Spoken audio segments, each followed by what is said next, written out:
താരതമ്യം ചെയ്യുന്നത് നിർത്തുക. സന്തോഷത്തെ കവരുന്നവനാണ് താരതമ്യം ചെയ്യുക.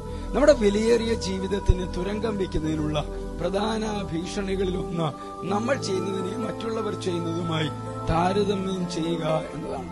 മറ്റുള്ളവരുമായി സ്വയം താരതമ്യം ചെയ്യുക. അവരുടെ യാത്ര എന്ത് ഉദ്ദേശത്തോടെയാണ് എന്ന് നിങ്ങൾക്കറിയില്ല.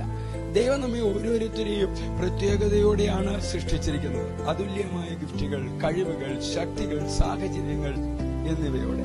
എല്ലാവരും ചെയ്യുന്നത് നിങ്ങൾ ചെയ്യേണ്ടതില്ല. നിങ്ങൾ എന്താണോ അതാകാൻ തീരുമാനിക്കുന്ന നിമിഷം മുതൽ സൗന്ദര്യം ആരംഭിക്കും. ദൈവം നമുക്ക് ഒരു മുഖം തന്നിരിക്കുന്നു, നമ്മൾ മറ്റൊരു മുഖം ഉണ്ടാക്കുന്നു. 2 കൊരിന്ത്യർ 10-ാം വാക്യം, തങ്ങളെ തന്നെ ശ്ലാഘിക്കുന്ന ചിലരോട് നിങ്ങളെ തന്നെ ചേർത്ത് ഒന്നിപ്പിപ്പാനോ ഉപമിപ്പാനോ തുനിയുന്നില്ല. അവർ തങ്ങളാൽ തന്നെ തങ്ങളെ അളക്കുകയും തങ്ങളോട് തന്നെ തങ്ങളെ ഉപമിക്കുകയും ചെയ്യുന്നത് കൊണ്ട് തിരിച്ചറിവുള്ളവരല്ല.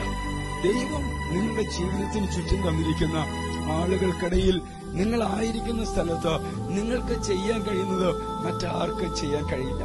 മറ്റുള്ളവർ ചെയ്യുന്ന കാര്യങ്ങളുമായി നാം നമ്മെ തന്നെ താരതമ്യം ചെയ്താൽ നാം നിരുത്സാഹികളാകുകയും ഒന്നും ചെയ്യാതിരിക്കാൻ തീരുമാനിക്കുകയും ചെയ്യും. തൊട്ടടുത്തുള്ള പൂവിനോട് മത്സരിക്കുന്നതിനെ കുറിച്ച് ഒരു പൂവും ചിന്തിക്കുന്നില്ല, അത് പുഷ്പിക്കുന്നു. ക്രിസ്തുയേശുവിലൂടെ നിത്യതയ്ക്ക് ഉതകുന്ന ഒരു നല്ല ദിവസം ആശംസിക്കുന്നു.